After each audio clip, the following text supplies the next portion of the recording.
The teacher used to bring some milk to his mother every night.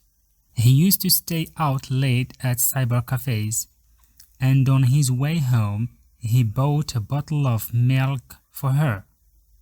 His relationship with his mother was a special one. He often joked with her and told her, "All that makes you special for me is the milk you fed me when I was a baby. Now that I am old enough, I'm going to buy you a bottle of milk every night. This way, I will pay you back all that I owe you." The mother likes to listen to her son joking with her. She asks him to take sweets and cakes to his students and treat them well. She usually says, "Dear son, those students are our future butterflies. Take care of the butterflies." She laughs a lot when he tells her, "I'm really in a predicament. I don't know who I should follow, your instructions or the minister's." The minister says that more than half of the students have to succeed and that the others should fail, and you want every student to succeed. Listen to me, son. When you are sick, no minister comes to ask about you. When you spent your first year of teaching with no salary, no minister asked about you. No minister asked about what you would eat and where you should live. When you were jobless, no minister asked about what you were doing and how you were feeling. And when you will retire, no minister will come and ask about you.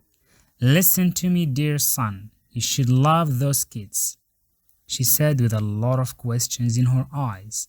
She looked at the teacher and went on to say, "Remember that they all have mothers like you.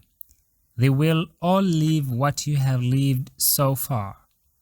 You do not teach the children of the minister, and no one of your students will ever be a minister. So help those kids to succeed and think of yourself when you teach them. Think of all the teachers who have taught you. Where are they now?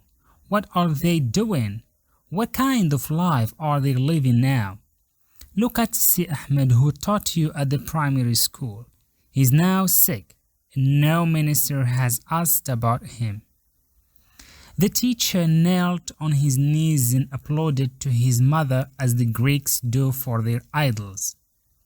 With a feeling of happiness and pride, she said, "Is this enough, or shall I tell you more?"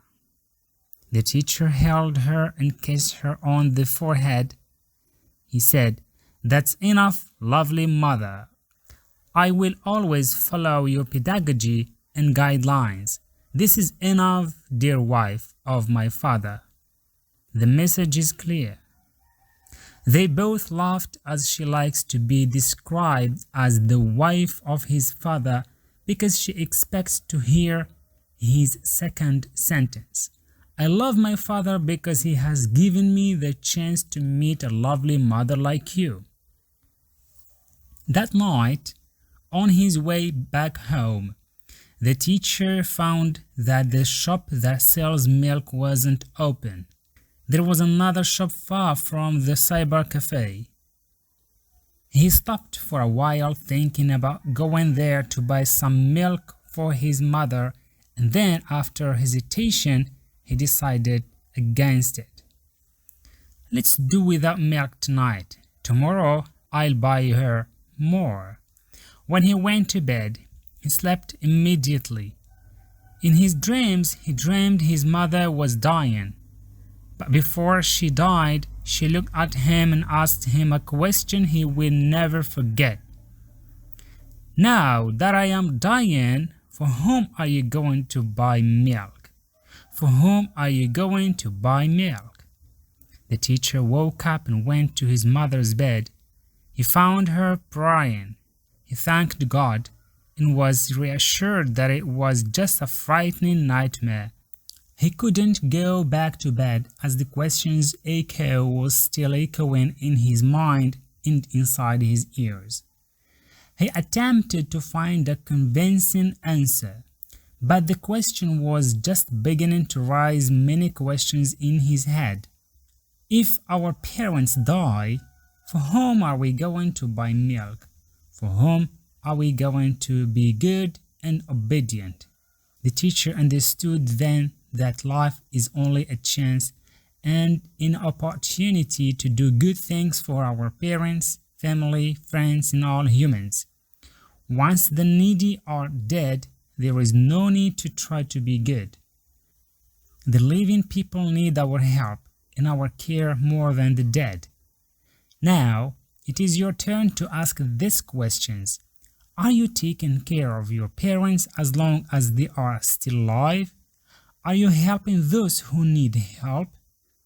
You should stop asking what the people are doing for you and start asking, for whom am I going to buy milk? Voice from within the soul of the teacher starts murmuring, our parents are the spiritual butterflies of the family garden.